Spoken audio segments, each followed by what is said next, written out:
کراشتون کی بود؟ آنا درماس. به خاطر بازیش صرفا؟ بله. پس به خاطر چی؟ نه فقط یعنی عاشق بازیش هست. بله. فالوش هم داری؟ من دیدم که خب همکارمه. اتفاقا من این مشکل با خانمم هم داشتم سر آنا دیارماس. بله. چرا آنا درماس فقط فالو داری؟ گفتم خب همکارمه. گفت یعنی چی؟ گفتم خب همکارمه دیگه.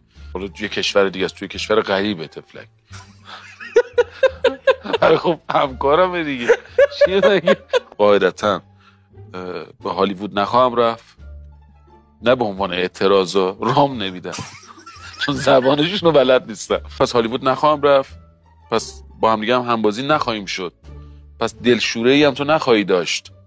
کما اینکه منو تو میشناسی خوب، من نگاه هم نگاه خدای نکرده مثلا بدی نیست، به عنوان یک بازیگر درجه یک خیلی دوستش دارم. اگه باش حرف بزنی چی میگی بهش؟ استوری گذاشته بودم مثلا نوروز مبارک، هم مثلا براش زده بودم می نوشتم عیدت مبارک. رسیدم به استوری خانم درماس، چون اونا که عید نوروز که ندارن تفلکیه، عکس یه درخت خوشگل پر از شکوفه گذاشته بود. منم زدم عیدت مبارک آنا. جواب نداد؟ نه. یه بارم سر بازی ایران و قطر بود. چرا سر بازی ایران و قطر آنا دیارماس حرف بزنی؟ خب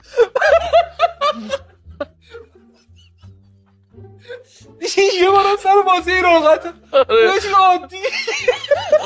خب عادیه سر. آره یعنی چی سر بازی ایران و قطر؟ چرا عباس جمشیدی فر سر بازی ایران و قطر با آنا دیارماس؟ آقا داشتم بازی رو میدیدم، خیلی هم اعصابم خورد بود، ولی انقدر استرس داشتم و فرصت‌های خیلی زیادی هم داشت دست میداد، اومدم از سر استرسمو کم کنم. تو اینستاگرام داشتم میچرخیدم، این دفعه استوری خانم درماس، آنا خانمو دیدم، بعد سری نوشتم گفتم تو رو خدا دعا کن ایران ببره آنا.